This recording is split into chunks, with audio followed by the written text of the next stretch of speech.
नमो नारायण, जय महाकाल, जय माँ बगलामुखी।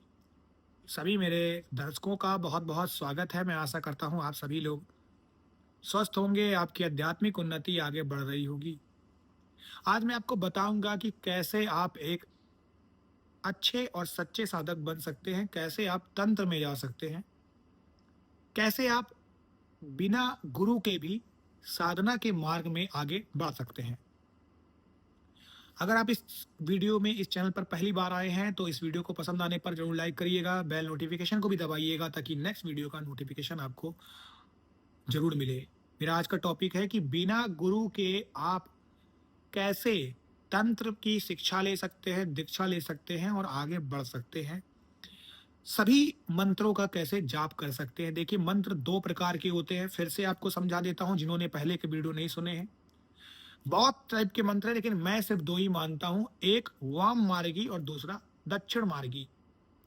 अब जो वाम मार्गी साधनाएं हैं वो तंत्र मंत्र में आती है, दक्षिण मार्गी साधनाएं जिनको हर कोई कर सकता है। नॉर्मल जो देवी देवता है जैसे विष्णु भगवान, शंकर भगवान, रुद्र रूपों की बात नहीं हो रही है, यक्षिणी अप्सराओं गंधर्व की नहीं हो रही, सब ये सारी साधनाएं इधर पे वाम मार्ग में आ जाती हैं। तो यहाँ पर मैं वाम मार्गी साधनाओं की और दक्षिण मार्गी साधनाओं की बात कर रहा हूं। तो पहले आप डिसाइड कर लीजिए कि आपको किस कैटेगरी में रहना है। आपको शिव की पूजा करनी है, विष्णु भगवान की पूजा करनी है, गणेश जी की करनी है, हनुमान जी की करनी है, या फिर आपको नरसिंह भगवान की पूजा करनी है, आपको भैरव भगवान की पूजा करनी है, या फिर आपको काल भैरव की पूजा करनी है, यक्षिणी गंधर्व सांप नाग कन्याएं अप्सराएं हाकिनी डाकिनी साकिनी लाकिनी इन सब की करनी है। तो ये सारी वाम मार्गी साधनाएं हो गई। ठीक है, ये आपको समझ में आ गया। तो अब आपने एक पक्ष कर लिया और दूसरा पक्ष कर लिया। ठीक है, अब कैसे हम इन साधनाओं में आगे बढ़ सकते हैं, कैसे बढ़ सकते हैं। सबसे पहले मैं राशि से रिलेटेड लोगों की बात करता हूं। देखिए, राशि तो आजकल हर कोई जानता है, भले उसको ये पता ना हो कि मेरी डेट ऑफ बर्थ क्या है, मैं कब जन्मा, लेकिन राशि लोग जानते हैं। तो पहले तो मैं राशि के थ्रू चलता हूं।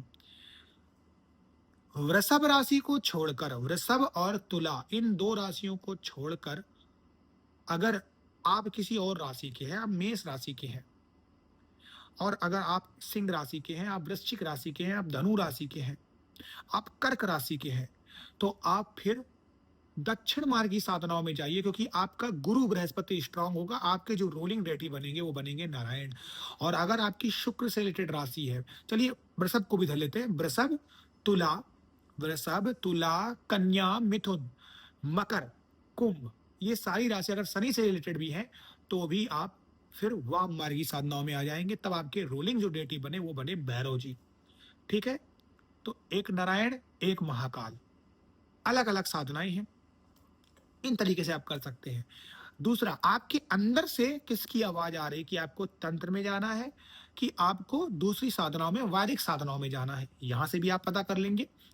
उसके बाद आपके पिताजी या आपके पूर्वज किन भगवानों की पूजा करते आए थे, कैसे कर रहे थे, उसके तरीके से भी आप जान सकते हैं कि आप किस साधना में जा सकते हैं। तो यहां तक आपको समझ में आ गया, और इन चीजों को अगर आप पकड़ के चलेंगे तो आप जल्दी उस साधना में सफल हो जाएंगे। यहां तक आपको समझ में आ गया। अब आपको करना क्या है कि कैसे हम भगवान से ज्यादा अपनी बात मनवाएं और कैसे जिंदगी में एक तंत्र के, मंत्र के, वाम मार्गी दक्षिण मार्गी के सफल साधक हम बने, है ना। चलो कैसे बने ये आपको समझ में आ गया, समझाता हूं और ध्यान से सुनिएगा। अब वीडियो थोड़ा सा लंबा हो सकता है लेकिन मैं पूरी कोशिश करूंगा कि आपको समझ में आ जाए। सबसे पहले, अगर आपको एक सफल साधक बनना है तो आपको ये पता होना चाहिए कि मेरे पास कौन कौन सी चीजें होनी चाहिए।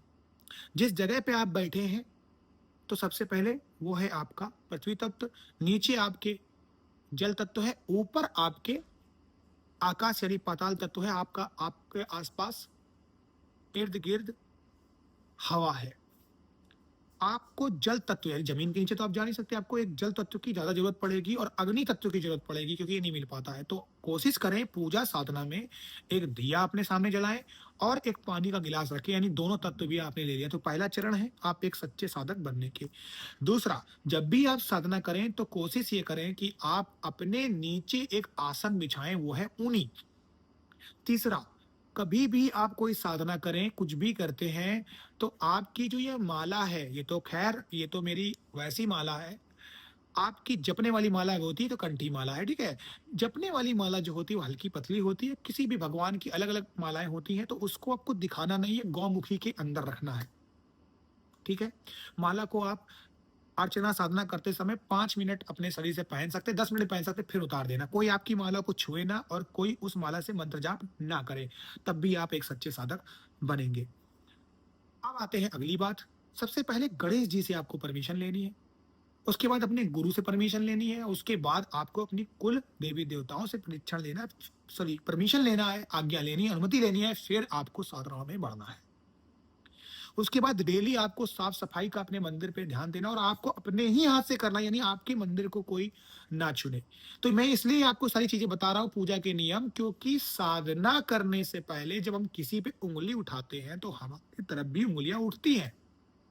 हमारे तरफ भी उँगलियाँ उठती हैं, जैसे आपने ऐसे उँगली की तो ये 3 उँगलियाँ हमारी तरफ भी उठ गई। यानी पहले अपने आप को साध लो आप। तो साधना यानी अपने आप को साधना आपका काम होना चाहिए।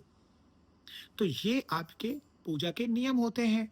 उसके बाद आपको अपने शरीर को नंगा नहीं छोड़ना है, ऊपर कुर्ता या फिर कोई ऐसा शाल या फिर कोई आपका स्टोल या फिर किसी भी प्रकार का आपको दुपट्टा लेके जिससे आपका शरीर ढके, उस तरीके से आपको अपने शरीर को ढक के रखना है। साधना काल में आपका मोबाइल चालू नहीं होना चाहिए, यहाँ-वहाँ आपको नज़र नहीं घुमानी है। दोस्तों यारों, आपकी मीटिंग है, आपको कोई मूवी देखनी है, पिक्चर देखनी है, इस पे आपका ध्यान नहीं होना चाहिए, उस मंत्र पे होना चाहिए और गुरु के आदेश में या फिर जो आपके देवी-देवता हैं, भगवान हैं, गार्जियन हैं, उनके आदेश पे ही आपको चलना चाहिए। साधना के बाद ज़रूर भोग लगाएँ और जितनी श्रद्धा हो उतनी लगा सकते हैं, चना और गुड़ का भी लगा सकते हैं। हर पूजा अर्चना के बाद भगवान से क्षमा याचना ज़रूर करें। तो ये हैं सारे पूजा के नियम जिनसे आप एक सच्चे साधक बन सकते हैं। अब इसके ऊपर कैसे जाना है? क्योंकि आपके गुरु तो है नहीं। तो सबसे पहला जो आप मंत्र करना स्टार्ट करेंगे, जो बिना आपको कोई दिक्कत दिए, बिना बैकफायर मारे यानी बिना दुष्परिणाम छोड़े आपके लिए काम करेगा बिना गुरु के, वो है गुरुवे नमः। गुरुवे नमः, गुरुवे नमः, गुरुवे नमः जितना आप पढ़ सकते हैं 1,25,000 तक पढ़िए। जब आप ये पढ़ लेंगे तो आपको अब किसी चीज़ की ज़रूरत नहीं पड़ने वाली है। उसके बाद आपको पहला मंत्र जो पढ़ना है, मैं आपको इजाज़त देता हूँ, पहला मंत्र आप पढ़िए। गुरु का मंत्र है, बीज मंत्र है एकाक्षरी, वो है गम। गम भगवान गणेश जी का मंत्र है। पहली परमिशन आपको उनसे ही लेनी होगी, प्रथम पूजनी है और तंत्र के मंत्रों में एकाक्षरी मंत्र ये गम है। जैसे मैंने बोला था ना, गम, छम, यम, दुम, हम, लम, वम, क्षोम, प्रोम। तो ये गम जो पहला शब्द है इसीलिए मैं यूज कर रहा हूँ, क्योंकि गणेश जी का मंत्र है, प्रथम पूजनी है और एकाक्षरी है। अब यहाँ से आप आगे बढ़िए, 1,25,000 करिए और उसके बाद आप और आगे बढ़ेंगे। तो पहला जब आप मंत्र कर लेंगे गम, आपने उसका कर लिया, फिर अगला जो आपका जो मंत्र निकल के आएगा वो मंत्र आएगा दम, भगवान विष्णु का। फिर दूसरा मंत्र निकल के आएगा माँ दुर्गा का दुम।